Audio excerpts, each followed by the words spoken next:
ඉඳලා කැඳ බීලා ගෙවල් ගානෙන් ගිහලා ටික කාලා රෙමෙතියන් ඉන්න ටික ටික දෙන්නේ කියලා ළමයි මාත්‍යයි ඕන හැමෝටම නිවෙස්යක් ඕන හැමෝම ජීවත් වෙන්න ඕන හැමෝම බේර ගන්න ඕන රජුට කියන්න ඕන අපේ ළමයි ඔක්කොම දෙවිලු දෙන්න ඔක්කොම බේර ගන්න ඕන මගේ ජීවිතේ නැති වුණත් කමන්නේ අපේ ළමයි බලන්න බෑ කකුල නැතුවයි දැන් පාරේ මෙරිලා ඉන්නවා අපි දැකලා ජීවිතේ පාවෙලා මගේ ජීවිතේ විතර බේරුණාට මම කියන්නේ මොගේ ජීවිතේම බේරන්න ඕන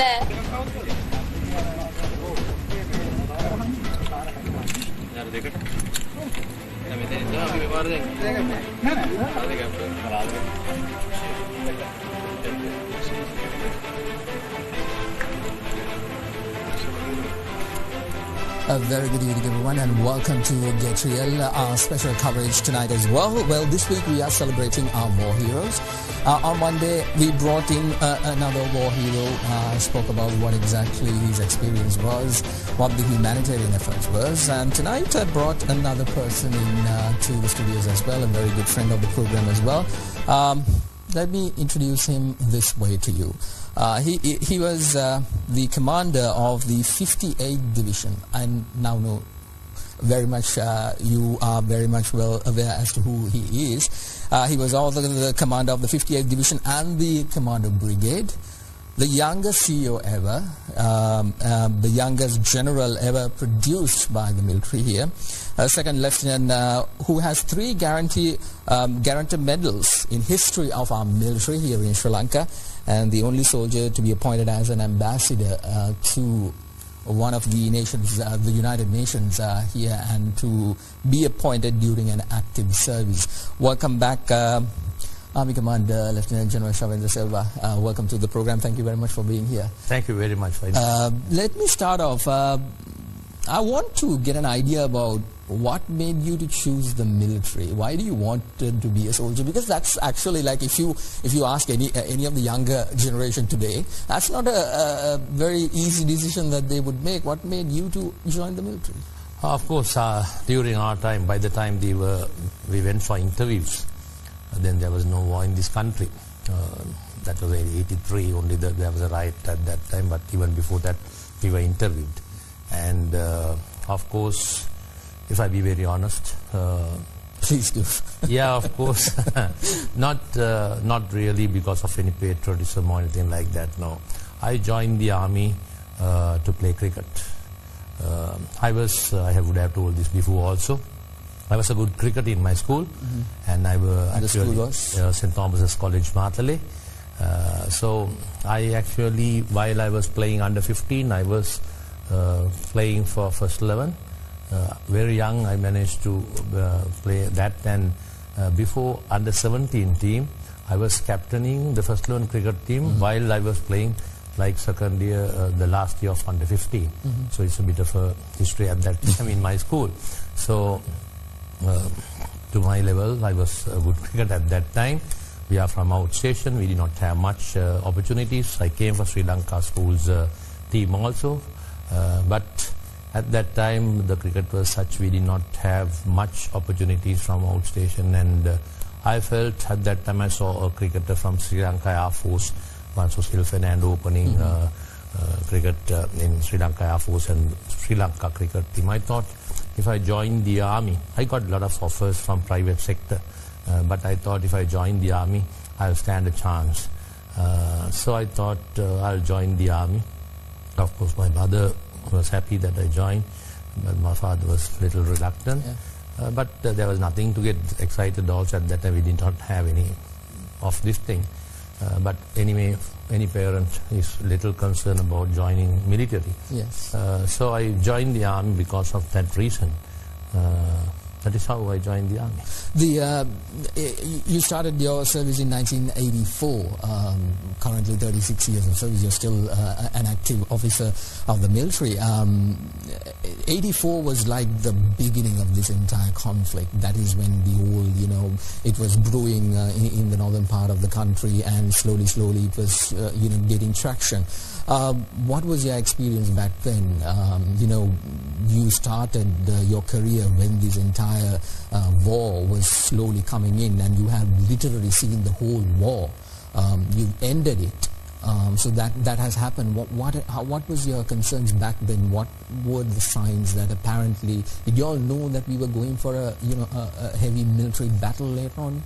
Yeah, of course. At that time, 84, 85, 86, at that era, yes, I was a second lieutenant by then, 85, 86. So soon after I joined the regiment called the Gajabar Regiment. You were the first? Yeah, I was the first. I was the first person to be enlisted, posted to Gajabar Regiment. So I'm back in the history there. Our founder father of Gajabar Regiment was late General Vijay Vimal Ratna. So he was my CEO. So no sooner I joined the regiment, we had something called SSG, Special Service Group, and later it was named as Rapid Deployment RDF, Rapid Deployment Force. That is the one who later became the Special Forces right now with another group of another entity. So I was selected for that, and our operations, we were wearing black, and young second lieutenant were in black. We had the opportunity, only people who had the commandos and this group had we can have the beard also, and of course we were operating in jungles, all like operations inside jungle, selected operations. So mainly the RDF had two companies. One was mostly operating in Trinco, the one was towards Vanni. So I was under Colonel Palipan, who died, with General Vimal Ratna, with General Kubak, to the same bomb blast, with due respect to all of them, because they are the people who have made us to be like this. So I was, as a second, we were going inside the jungles for long marches every day, 20 kilometers minimum we walk to get targets, you see. And a lot of experience with 2 water bottles. You have to stay for 2 or 3 days at times when the dry era period that you don't get water. The areas that you were in is not like a comfortable area like in the northern part of the country. Just give us an idea about what exactly you all had to undergo during those training times in the early days. Training times? Within these jungles that you've been operating in. Yeah, it was actually, that's what I was trying to say, that you walk, I was running with our company, used to marching together at 145 people, or at times a platoon of 30. It was, we have to walk along, to take a target you have to go a few kilometers. Was the war active at that time? Yeah, it was active, but not in this big magnitude like what we found lastly. It was like when you're fighting, even like Vadamarachi operation, we found that actually they were firing with 2-inch mortar, or the mortars that they have manufactured themselves. Then we had a bomb called Arul bomb. They did not have many items from abroad, so they had their own manufactured stuff things like that. They even started with shotguns, then thereafter T56, things like that. So we had to face that, but then the army was also not like what we had, multi-barrel rocket launchers, so any sophisticated. It was also basic army. So that was a life that we enjoyed as a second lieutenant, and it's not a life that like today, where everybody is given their welfare being looked after, where you get every 23 days or 30 days leave. No, we as second lieutenant, we had to stay at least 3 to 4 months to get a leave. 60 to 80 days only you get leave at that time, and of course during that time, with what we had versus them, yes, we had a lot of battles at that time. I want to come to 2009. 2009 May, the final stage of the war. Let's just rewind back to about 2-3 months beyond that. Did you all know that the war was going to end very soon? Of course, yes. We knew. Because if you go to like recordings in 2006-7, you must be having archive or something like that.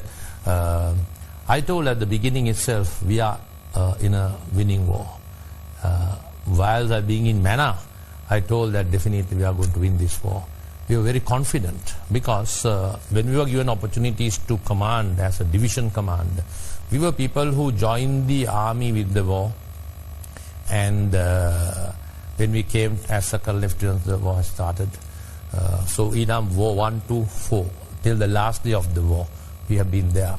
So we had enough experience. We have seen how they were trying to take us what around. Was a defining moment, Army Commander? You knew, you said you knew. What was the defining moment? Was there a political change? Was there something else? Did you all get new equipment or something like that? When did you know, yes, this we can do it? No, so you would have seen as to what made the last humanitarian war, the one humanitarian start, what was the reason from the east with Mavillaru.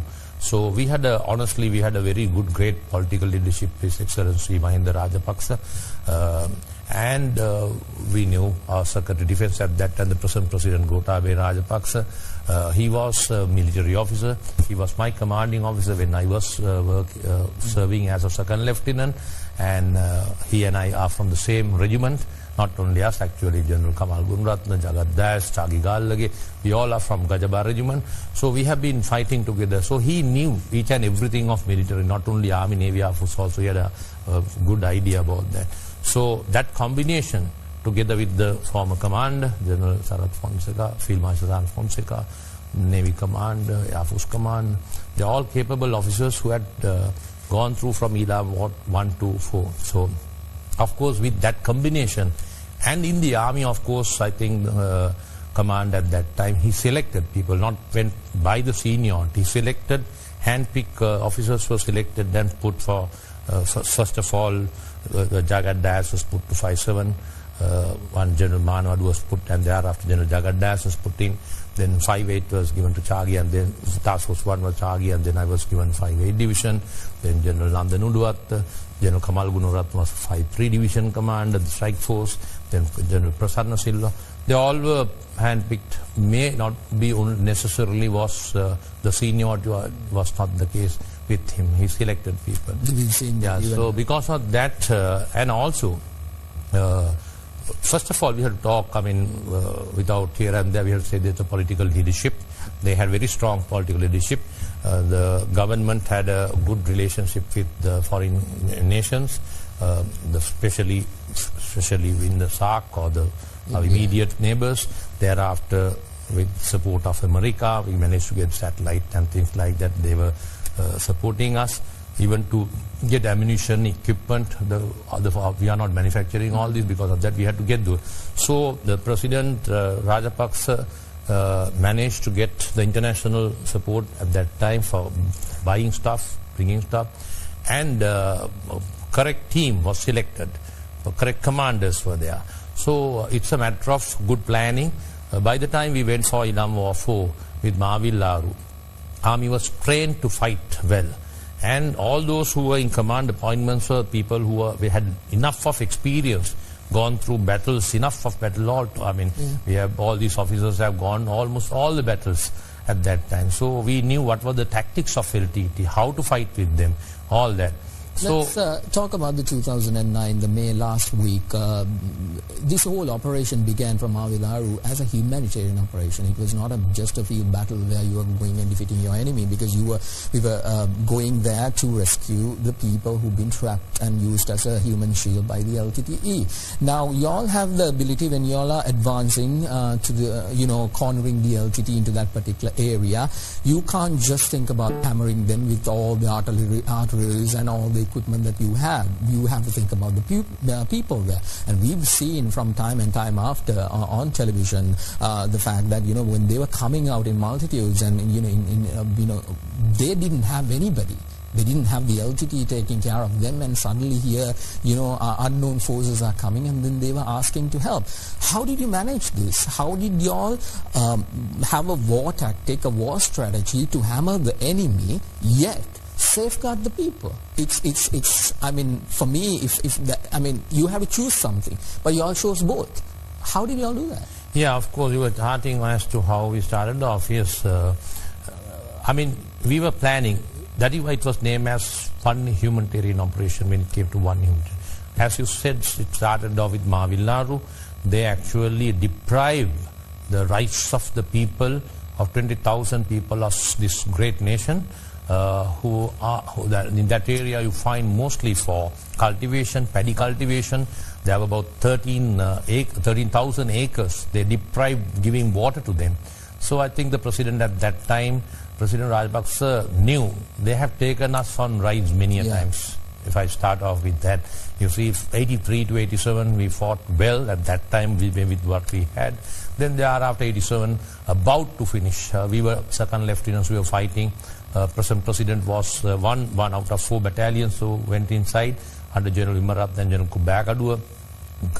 Colonel Gotabe Rajapaksa was at that time was commanding of the 1st battalion, the Gajaba regiment. So we actually, they had gone all these things. Then 90 to 95, when police 900 cops killed brutally by LTT, ruthless LTT at that time started until 95 January. Then it was stopped, was ceasefire, things sort of thing like that. Again, when they attacked 2 boats of the Sri Lankan Navy in Trincomalee, 95 started.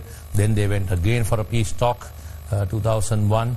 So the government of Sri Lanka by 2006, they had enough experience how they take on ride, but only thing they could not take Mr. Honorable Mahinda Rajapaksa on a ride at that time. So he decided with the present president as the Secretary of Defense, they went on. So you were asking about, that is how we went on, but you were asking about how we differentiate. Yeah, we differentiate before beginning of the operation, why it was named as a humanitarian operation.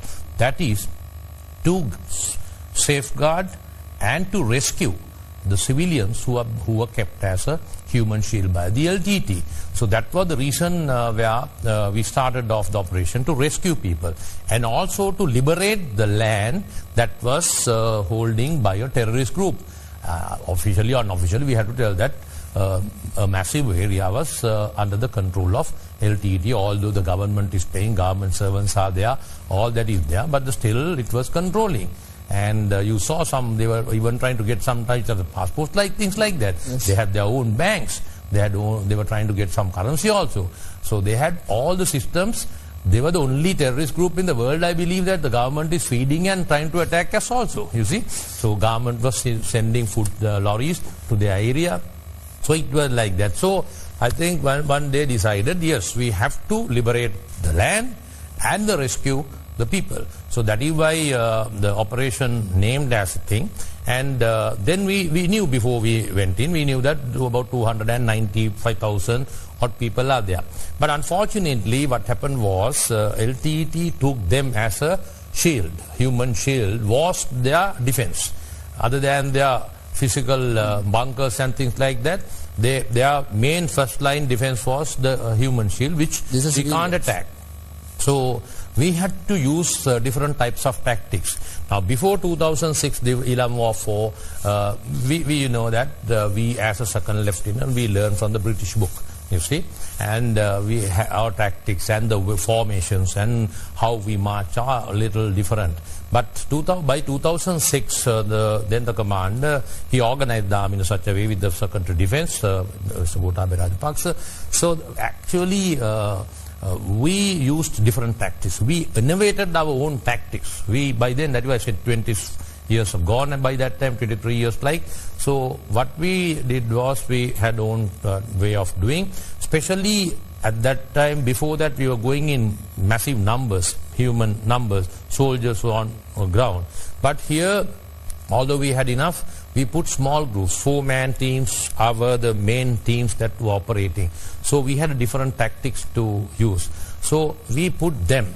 But as a principle, we knew that they are going to use the mankind, our own innocent Tamil civilians had the human shield.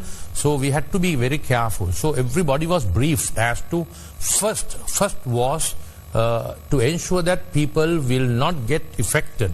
People will not be killed. People will not be targeted. So that was the principle. That is why there's a thing called zero casualty policy. Some people misunderstood and misinterpreted that. It is when you are planning operation, we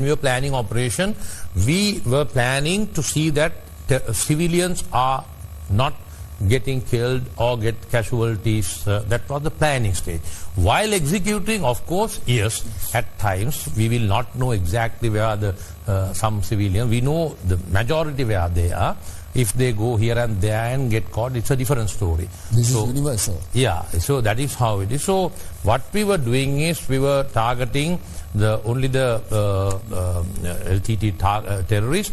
So what now? Just imagine. I mean, we were managing these two because we knew that when we started, because we had our snipers in front, we can observe things like that. And the most importantly, by then 2006, the government decided and brought UAVs, unarmed aerial vehicles. So these were very handy, Sri Lanka Air Force, because we had that before also. But the control room was in Anuradhapura, and say we were in Mena, we had to come all the way. At the beginning of 2006, we had like that. We come to Anuradhapura to see the pictures, live pictures. By the time we go back, it's gone, nothing. So then I remember this president instructed Navy to get UAV. Then Air Marshal Roshan Gunutilaka, so the Air Force Commander, he gave us, I remember, first the equipment was given to 5-8 Division to Mena. So we actually had the opportunity, liberty, the privilege to have the UAV footage live in front of us. So these things were used intensively, and because of those things we had a lot of, I mean, we knew actual ground intelligence was there. So because of that, we managed to differentiate the civilians at the beginning. So, but then LTT was trying to take them back. LTT, although they kept, then when they knew that we are somehow or other going to break the lines, then they take them back and keep them with them. And then he never loved until we passed. We had a few number coming when we went to Punarina and such. We talk about that later, but mostly towards Vishwamadu, passing Kilinoche, after Kilinoche, Dharmapuram area only we started a little bit of people coming, and Vishwamadu only we got fair number. But still majority was kept, about 150,000 or something was kept inside Pulthumatalan until we went and rescued that. So you asked the question how? Yes, because we knew what we were doing. We knew what we were doing, and what we knew where they were, and we had a strategy as to how we should attack the terrorists, how to differentiate these people. This is like that.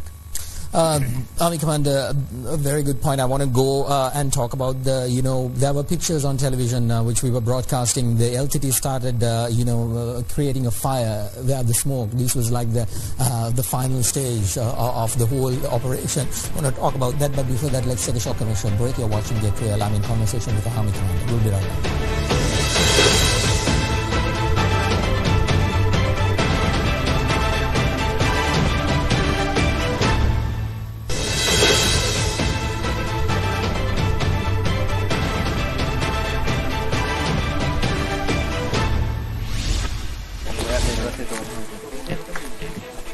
How long have you had this point for now? Did you get this yesterday or the day before? Last night, yeah. Again, once they go and capture the area, the people move ahead and they will deploy. How engaging? Now small teams have been move ahead. Behind the soldiers, evidence of the speed of the Tigers' retreat. At this nearby house, meals for at least 80 rebel fighters lying on a bed. And behind the building, a place used for treating the wounded, bloody bandages and syringes lying in the dirt. In this area, the army claims they are killing around 15 Tiger fighters every day. The Tigers' infrastructure, military and administrative, is being destroyed. This was an office for Tigers propaganda. Photos on the walls of the leaders and fighters who've been killed in battle over the last few years.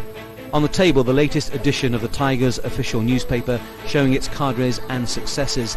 There wasn't time to print more than the front page. Time seems to be running out, and the outcome of this bloody war could be determined in the next few days. Next 4 days will be very crucial. If the civilians come out, then it will be a matter of few days for the total defeat of the team.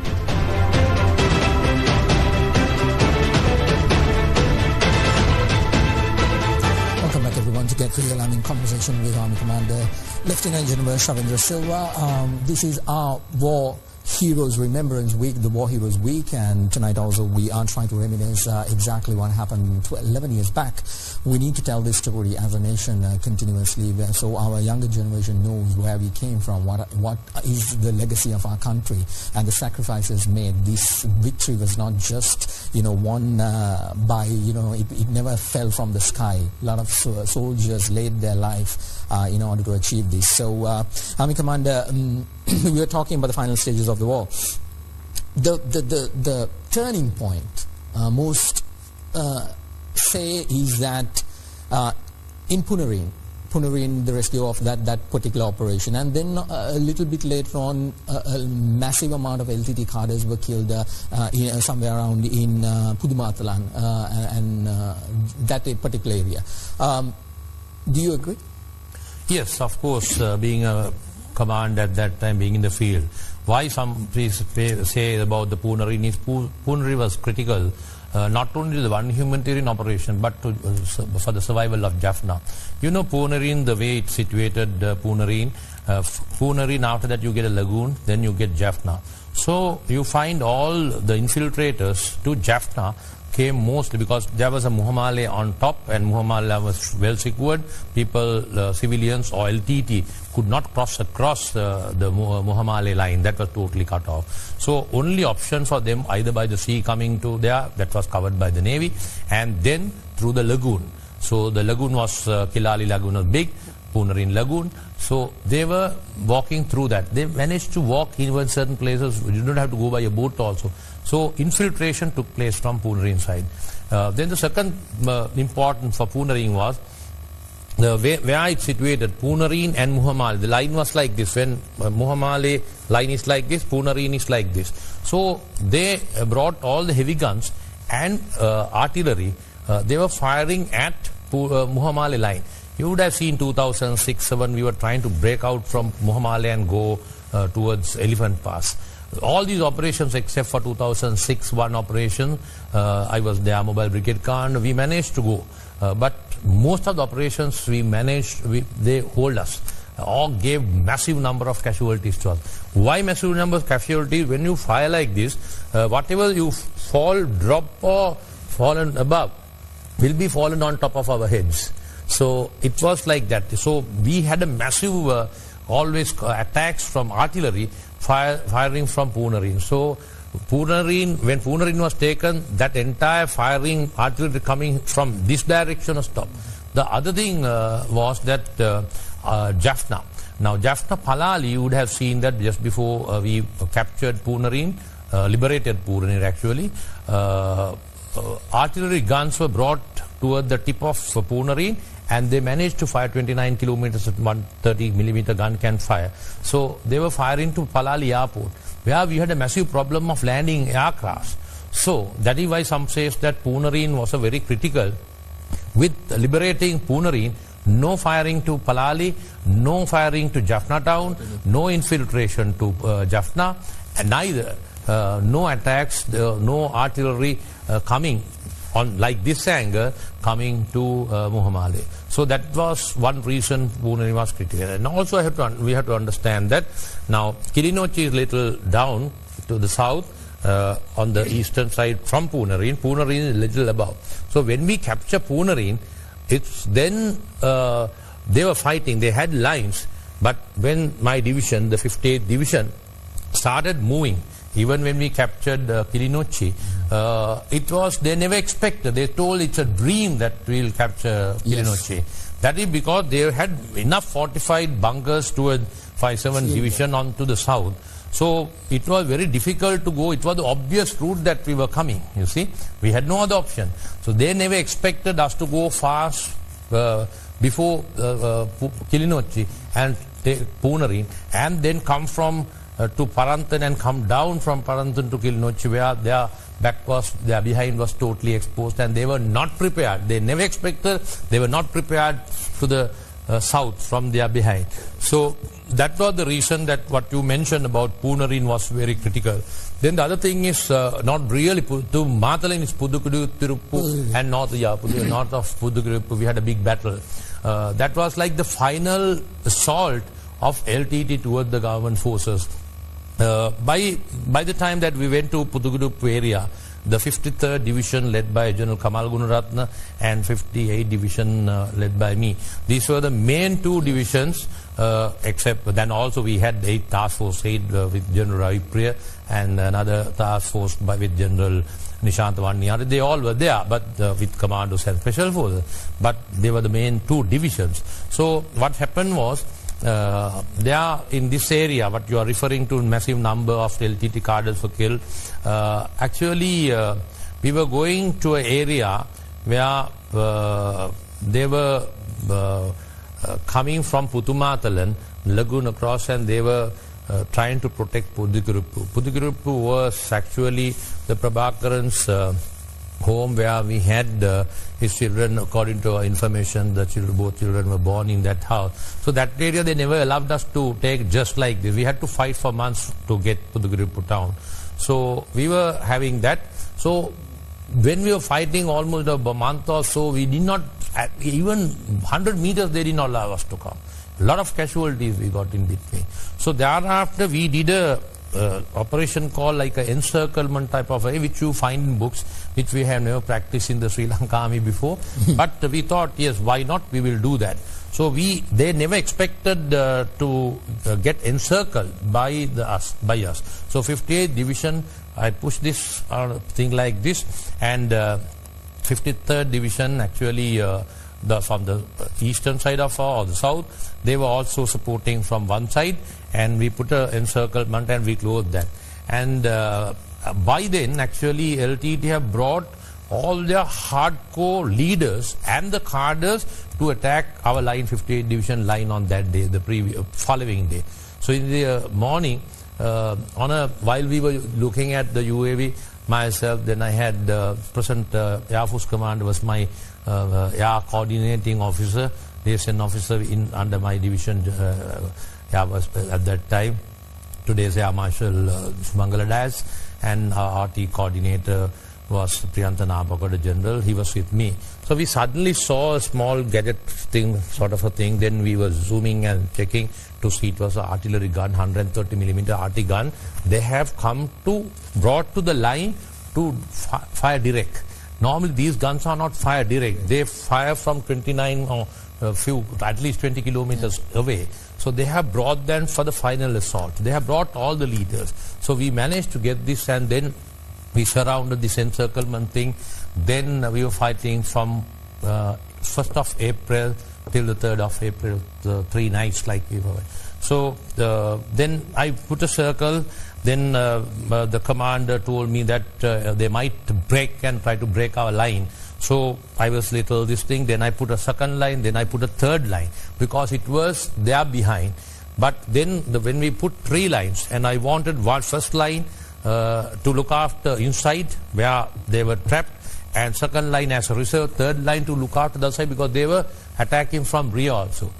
Then no, continue. Yes. So we were doing like that. The first night, when we were listening to the radios, the Durga and Vidusha, the LTT lady cadres, the 2 regiments leaders, they were asking from Puttu Amman at that time to assist them because they are now trapped, you see.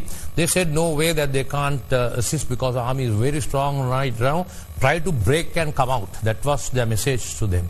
So they were trying to assault from the rear, the third line of our line, but we managed to repulse. But actually on the first night, they managed to break about 100 meters sort of a thing also. We managed immediately to bridge the gap and once again hold. So after 2 days or 3 days fight, we managed to recover about 540 odd LTT cadres, where we had the best of the best cadre, Thipan, Jaffna leader. He was the cream of the biggest fighter, like that guy was there.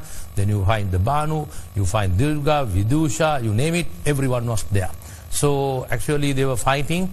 So that was the turning point. Thereafter, going to Putumada and the balance, only the Prabhakaran and Puttu Amman was remaining at that time. Let's talk about the LTT leadership. At that moment, he was cornered, and he knew he was going to get caught. And there were talks about, we heard that there was a certain ambassadors were calling and trying to do some kind of a negotiation, try to safeguard his rescue. Did you all expect him to rescue at that not rescue, to escape at that? Yeah, of course.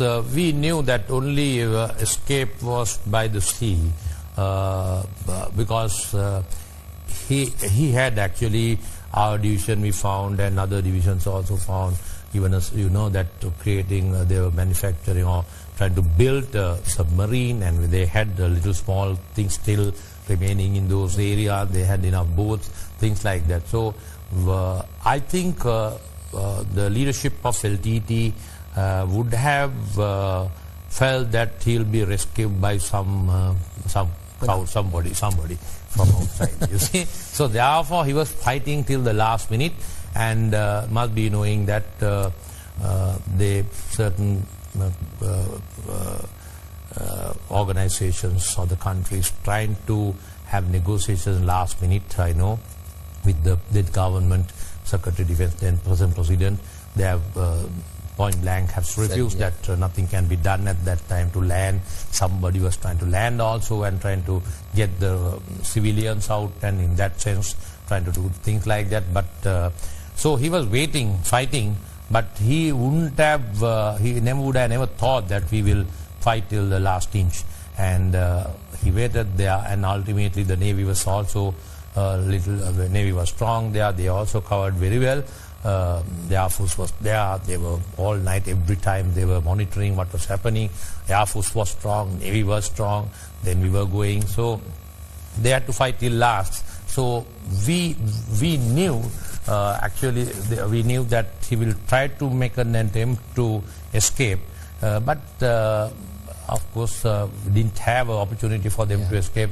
They had to fight till last moment. 19th morning on 2009, you gave us one of the best news that this entire country was looking for. Your soldiers, your comrades managed to deliver that to us, to the world. In fact, Army Command, that particular victory was not easy. Everybody knows the struggle the military, you as a soldier, boots on the ground, had to undergo. Just give us a little bit of a glimpse of what kind of issues that your entire battalion had to face in order to get this victory, because that is something apparently from time to time our politicians, certain team members in the public are forgetting.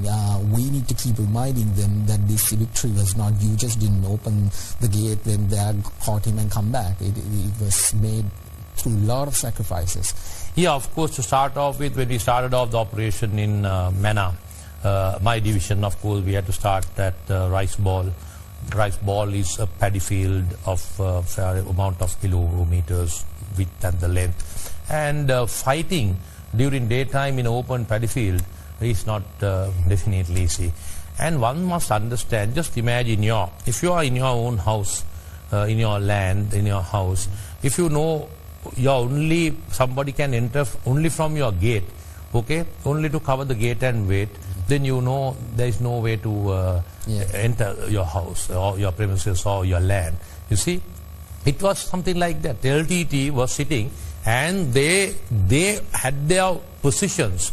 Strategically, they were having their positions for their advantage. They were trying to get us to their own killing, where country brought us to the killing field or killing ground.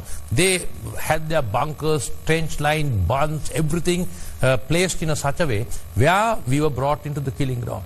But we had no option. We have to go. We knew that we have to go. We were telling our soldiers, yes, we know that either you or I will get injured or I will get killed, but we have to go this, because we have to liberate our land. We have to liberate our civilians. So we had to go. We had enough motivation for doing. But you are asking the difficulty here. So first of all, the paddy field fighting in daytime was impossible. Impossible. They had their snipers. One turn, one movement, they will fire at us. They can see, because they are fighting on their own land. Okay. Then, so we had to select another way of fighting. So we had to go in the night. Even in the night, even if your home is without lights or anything, only you have to aim at the gate and wait. That's all. So like that, you are blind like thing. You have to go to that. So we had to dig trenches and like somebody going. So we had to go like that for a day. How many inches that yards that we can go? So I don't want to waste time only on rice ball. That actually we had massive difficulties there. Then whatever the places we go in the night, they have trapped improvised explosive devices, IEDs. They have put IEDs, massive, claymore mines, massive. They put land mines, they put anti-personnel mine. You keep a leg, you get a blast, you see. So they have mined whatever the area. So mine threat was huge with LTT. They have enough of explosive to improvise places. And we have to dash to a place. We just don't go. Then fighting in jungles. Jungles, they had enough of IEDs. You see, we just keep, then you go 3-4 get killed or injured, you see. So it was like that. Then another difficulty, what you were asking about the difficulty was during the rain. We could not stop the operation just because it's raining, okay. We had to just continue. Then there were floods also, floods at that time. And then floods is our movement difficult, you know, while walking in a mud, while fighting, having to 30-40 kilograms on your shoulder, all that. It's not easy. You are talking about for children that you are having programs like that. You have to understand it's in a jungle, maybe in the night, you can't see, everybody will not have night goggles, okay? And the LTT is watching, they are firing, they are not, this is not a something it's not a game. Yeah, not a game, you see. So we had those difficulties, going even logistic support. Now we have to replenish the ammunition what we spend. We have to send food. We have to bring casualties back. We have to take casualties. Then other people should replenish those things. So all that, like monsoon, rain, all that was lot of difficulties we had to face. And also fighting. I mean, they had all the resources to bring, like heavy artillery they were bringing in between, and they were trying to have massive earth bunds. They had lots of earth bunds where you can't cut. We go to the line. When we cross the other side, this is a massive ditch they had, you see. And certain ditches were in front of the bund, about 6 foot have a height. The bund, they have cut and they have their bunkers on a total line, 5, 10, 15, 20 kilometers earth bund is there. They have their points. In front of the earth bund, you find a massive ditch about 5 to 6 feet, where they have put water at times. They have put pegs into that.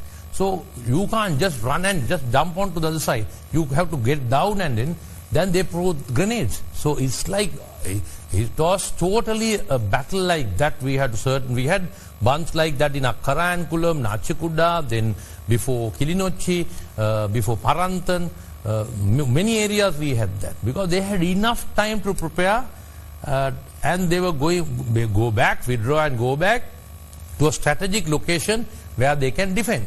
So things like that we had, and you were asking all what are the difficulties. Yes, these are the difficulties what we had, and of course people were used, our soldiers, gallant soldiers of this nation. I mean, for our luck that they were born to this nation. They managed to do all that. We can talk till tomorrow morning of the difficulties that we had encountered. I wish we can, but one thing, once again, reiterating what the Army Commander said, this is not a victory. We didn't fight with a baby army or a small army. This was one of the ruthless terrorist organizations that was there in the world. The FBI has actually said, the United States, there was no other terrorist organization in the world at that time which was ruthless than the LTTE. The military of Sri Lanka managed to defeat them with immense difficulty, and that is the greatest gratitude that we need to pay it back. Let's take a short commercial break. When we come back, I want to ask from the Army Commander with regard to allegations made against the military. What's his take on that? We'll be right back.